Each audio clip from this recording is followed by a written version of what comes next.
Hi everybody. Today we are going to be drawing a fall tree together, and I'm going to start with using a marker. You want to use a pencil first, trust me, because we're going to be making some changes to our artwork. On mine, you'll always see the marker, but with yours with the pencil, you'll either be able to erase or just color over it, and it will be light enough that no one will know the difference.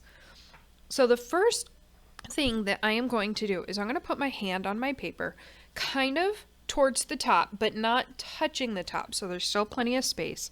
I am using a larger paper than you will have because my hand is larger than yours. So if you're using just a regular piece of paper, this will work just fine. Just make sure that you're putting your hand towards the top, but it doesn't have to touch the top. Then I'm also going to put my arm down on my paper, so I'm kind of leaning into it.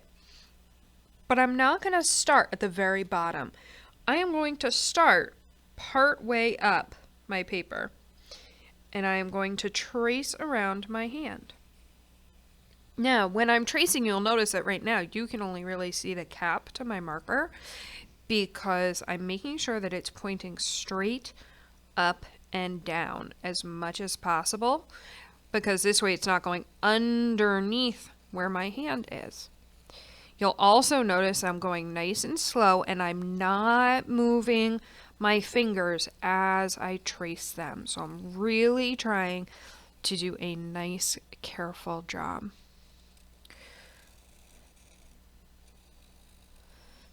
Okay, and then as I come down the side of my arm, I am also not going to come all the way down. I'm going to stop before I hit the edge of the paper. So if you look at my paper right now, it looks like it just stops. There's no ground line, there's no edge, there's no anything. What I am going to do is I'm going to add the lines where the roots go into the ground. So I'm going to come here, I'm going to pull this line out, and I'm going to pull this line out. Then I might add another line kind of coming this way.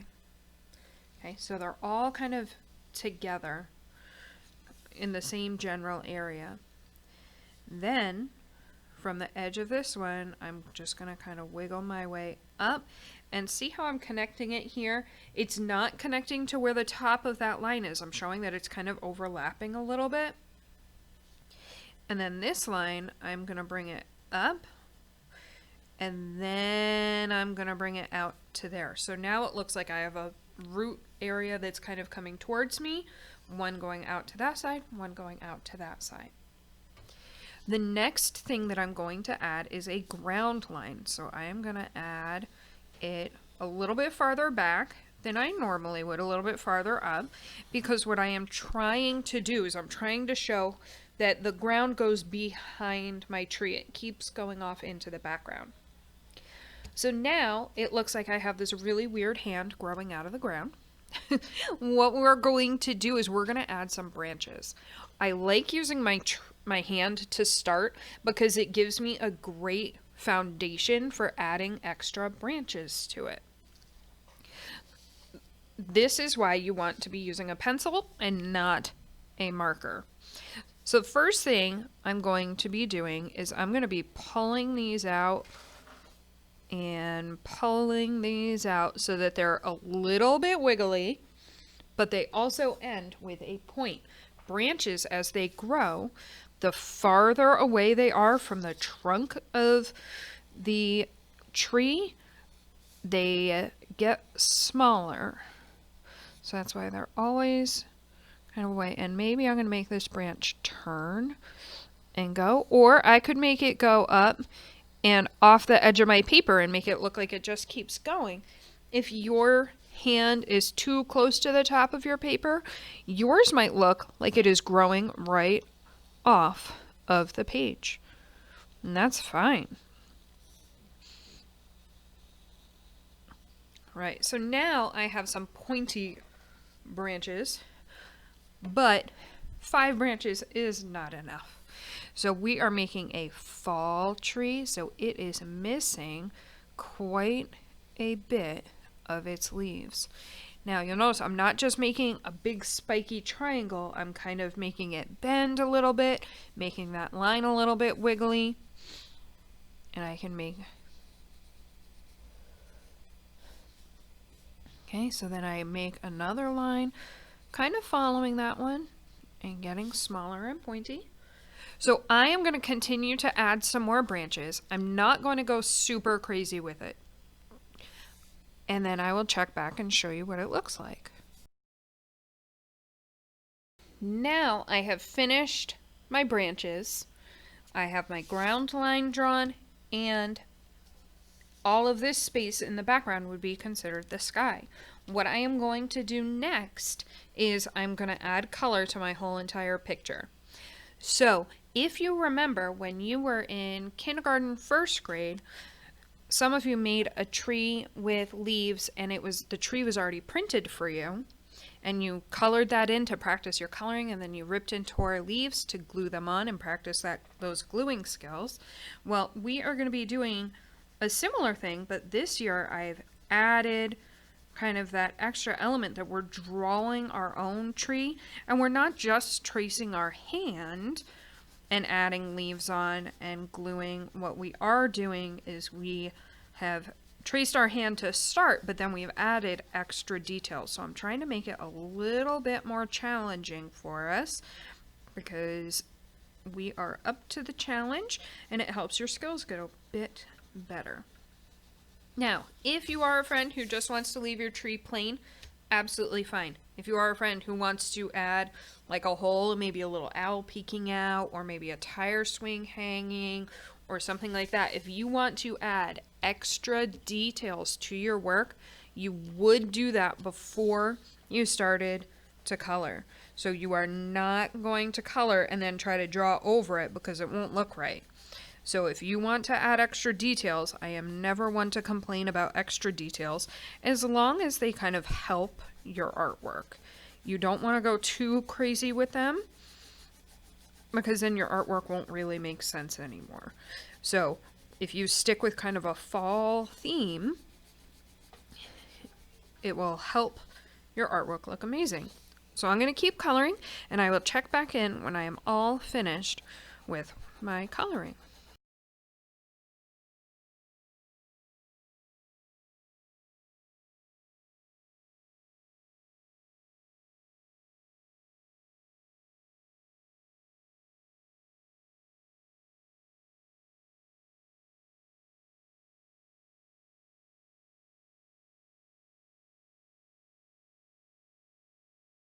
At this point, I want you to notice that I have finished all of my coloring, and I have colored right to the very edge of where that tree line is. I've colored in between my branches really carefully, and I have colored in my ground really carefully. If you are older, or if you want to challenge yourself a little bit more, you might want to add some texture to your tree. Texture is how something feels in real life, or you can have what's called implied texture in art, and that means that it looks in your picture like it would feel a certain way. Even though we know our paper is flat, it's fairly smooth, it's not going to actually feel bumpy. But what I can do is I can kind of go in with my brown crayon, and all I'm doing is just pressing firmly and adding some extra lines. I'm not trying to make it look like stripes, so I'm not just making lines coming down, but I'm following the shape of that tree a little bit, and then where the roots come out, I would kind of make that texture follow the shape of my tree, and it just helps to make it a little bit more interesting to look at.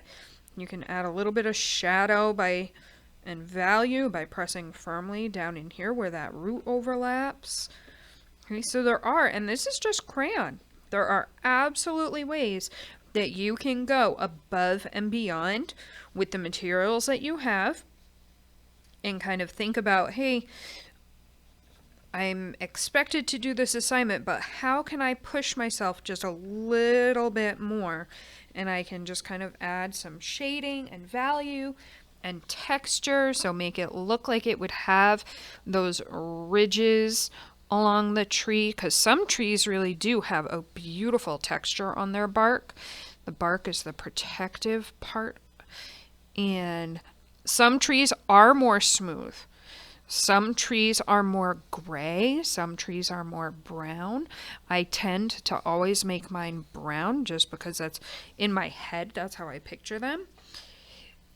So I do want you to think about, and you don't want to go too crazy with this because it can be too much.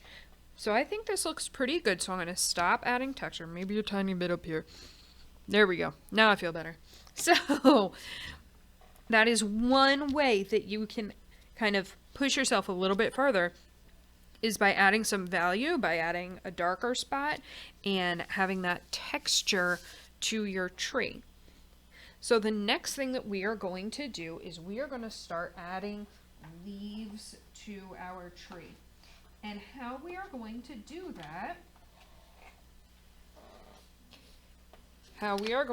that is by using torn paper. So what I'm going to do is I'm going to get a bottle of glue. A bottle of glue genuinely is best because part of this project I am kind of looking for us to practice our gluing skills. If you don't have a bottle of glue and you are working from home, don't panic. Use whatever you have. If you don't have glue at all, what you can do is you can tear the leaves, just like I'm going to show you how to do. Lay them out even though you don't have glue. Then take the picture and upload it to Artsonia. Okay, even if it's not glued down. So, quick reminder, when you're looking at the glue bottle, if there's no space between this part and that part, that means the bottle is shut. I can open it, and that means, see how now there's a gap between this part and that part? That means that my glue bottle is open. So, in order for me to not end up with a huge amount of glue all over my paper and no leaves glued down, or a huge pile of leaves and them not glued at the end of class, I am just going to do a handful of leaves, maybe 10, and then I'm going to stick on some leaves. So I'm tearing them so they're getting a nice organic shape. I'm not using a pair of scissors because I don't want them to be squares or triangles. I want them to have kind of those ragged edges that come from tearing, because leaves are not squares and triangles. We all know that. They come in different shapes, and we're viewing them from a distance, so it's okay if they're not like a specifically maple looking shape or an oak looking shape. So now I'm going to keep going, and so now I'm adding just a few more dots. I am going to now use a different color, and this is also when I should mention, if you don't have construction paper, you can absolutely use magazines or like the ads from the grocery store where they have pictures of the fruit and stuff. Those are some excellent resources for finding colored paper. You could also grab a spare piece of paper and color it with your crayons and use that to tear, and you'd still have colored piece of paper. Okay, tissue paper is fine, construction paper, anything that is just going to add a little bit of color to your fall tree. So I'm going to keep going, and I will check back in a couple of minutes when I am all done.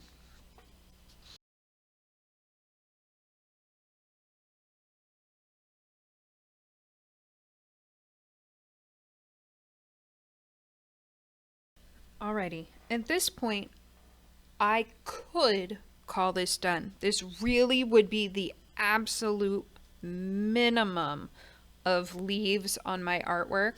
I really would like to see you adding more than that. It's actually really great exercise for your fingers to practice that tearing. And also practicing using a small dot of glue. You do not want big gobs of glue anywhere. So when I'm holding my glue bottle, I lower it right down to almost touching my paper, and then I just kind of put a tiny little dot, and then I tear my leaf and I stick it on. If you get glue on your fingers, it does not mean you automatically need to wash them. What you can do is just kind of rub them together, or rub where the glue is, get it off, and it'll dry essentially, and then you can just wipe your hands off over the trash or off to the side. If there's not a lot, that's fine. So that's one way that you can get the glue off without having to get up and go to the sink all the time, because I know that that's frustrating for some people. So I hope that you enjoyed following along. And again, you would keep adding some leaves. Don't forget to turn in your artwork so that you can get credit for doing it. Have a great rest of your day. I hope you enjoyed making a fall tree.